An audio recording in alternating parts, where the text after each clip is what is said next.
The phone rang at 9:42 a.m. The caller ID said Commonwealth Bank. Michael answered on the second ring. By 10:15 a.m., his life savings were gone. 33 minutes, one phone call, $78,000, and the voice on the other end? It sounded exactly like his bank. Because that was the plan. Michael Chen was 61 years old, recently retired, a plumber for 37 years. He'd saved carefully, lived simply, and finally had enough to relax. His retirement account held $78,000, everything he'd worked for. He was sitting in his living room when the call came through. A Tuesday morning, nothing unusual, just another ordinary day. The phone rang. He looked at the screen.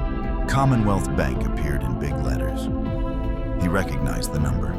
It matched the one on his debit card, so he answered. A professional voice greeted him. "Good morning, Mr. Chen. This is David from Commonwealth Bank's fraud prevention team." The voice was calm, polite, official. "We've detected suspicious activity on your account, several unauthorized transactions. We need to secure your funds immediately."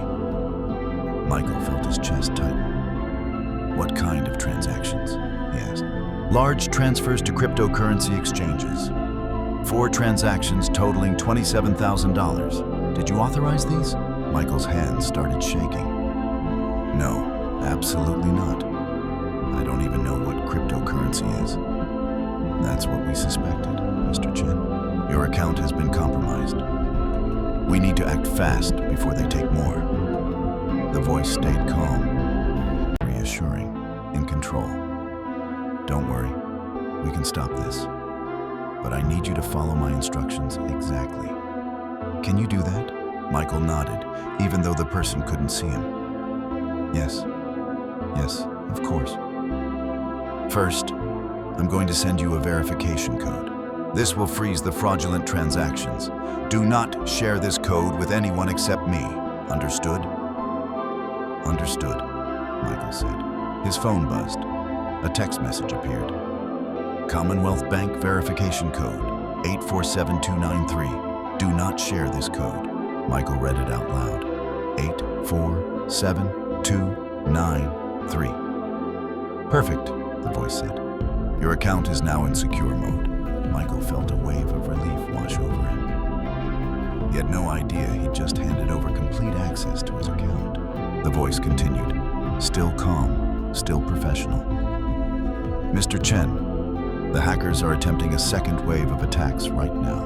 We need to move your money to a protected holding account, just temporarily, until we catch whoever's doing this." Michael hesitated. "A holding account?" "Yes. It's standard protocol for fraud cases. We create a secure temporary account, transfer your funds there. Then we investigate and return everything within 48 hours. It sounded reasonable, official, like something a bank would do. "How do I transfer the money?" Michael asked. "I'll guide you through it. First, open your banking app." Michael picked up his tablet, opened the Commonwealth Bank app. "Now, go to Transfers." Michael tapped the screen. The transfer page appeared. "You'll need to add a new payee. I'm going to give you the account details for your secure holding account." The voice read out a BSB number, then an account number. Michael typed them in carefully. "Now enter the amount you want to protect. I recommend transferring your entire balance to be safe." Michael looked at his account balance. $78,412. His life savings, right there on the screen. "All of it?" he asked. "Mr. Chen, if the hackers get back in, they'll take everything anyway. This is the only way to protect it." The voice paused. "I've been doing this for 12 years. I've seen people lose their entire retirement because they hesitated. Don't be one of them." Michael's finger hovered over the amount field. He thought about his wife, his granddaughter, the house deposit they'd been saving for. He typed in the numbers. $78,412. "Good. Now confirm the transfer." Michael pressed confirm. A loading screen appeared. "Processing transfer." Then, Transfer successful. Michael felt sick. Something was wrong. He couldn't explain it, but something felt off. Now what? He asked. You're all set, Mr. Chen. You should receive a confirmation email within 24 hours. Your funds are completely safe now. Wait, Michael said. How do I access the holding account? You don't. That's the whole point. It's secure. We'll transfer everything back to your main account once the investigation is complete. But what if I need Mr. Chen, I need to take another call, another fraud case. If you have any questions, call the fraud hotline. The number is on our website. Have a great day. The line went dead. Michael sat there, phone in hand, staring at his banking app. His account balance, $0. His hands started shaking again. He tried to call the number back. It rang twice, then disconnected. He called again. Same thing. Panic set in. He opened his email, searched for Commonwealth Bank. Nothing. He refreshed. Still nothing. He went to the Commonwealth Bank website, logged into his account. Balance, $0. Recent transactions, one transfer, $78,412 to an account he'd never seen before. And then he understood. That wasn't his bank. That voice wasn't David. That secure holding account didn't exist. His retirement savings were gone. Michael called the real Commonwealth Bank fraud line. The wait time, 42 minutes. He sat there, phone pressed to his ear, listening to hold music, trying not to cry. When he finally got through, he explained everything. The call, the verification code, the transfer. The bank representative was sympathetic, but direct. Mr. Chen, the verification code you gave them, that was a two-factor authentication code. You essentially logged them into your account. But they said it would freeze the fraudulent transactions, Michael said. They lied. That code gave them full access. And the account you transferred to? It's already been emptied and closed. Michael felt nauseous. Can you get it back? He asked. Silence on the other end of the line. We'll open an investigation. File a police report. Contact the receiving bank. But I need to be honest with you, Mr. Chen. Another pause. Most people don't get their money back. Michael hung up and called the police. They told him the same thing. File a report, hope for the best. But the reality was clear. His savings were gone. $78,000, 37 years of work, vanished in 33 minutes. He sat on his couch, alone, and stared at the wall. His wife came home 2 hours later, found him there, still sitting, still staring. Michael, what's wrong? He told her everything, and watched her face change from confusion to horror. We were supposed to retire, she said quietly. I know, Michael whispered. We were going to finally travel, see the grandkids more. I know. She sat down next to him. Didn't say anything else. They just sat there, together, in silence. Michael replayed the call in his head 1,000 times. And every time he saw the red flags he'd missed. Red flag number 1, the call itself. Real banks almost never call you about fraud. They send a text, an app notification, or an email, and if they do call, they ask you to hang up and call them back, using the number on your card. They never ask you to stay on the line. Red flag number 2, the verification code. That text message literally said, do not share this code. But the scammer told him to share it, and he did, because the voice sounded so official, so trustworthy.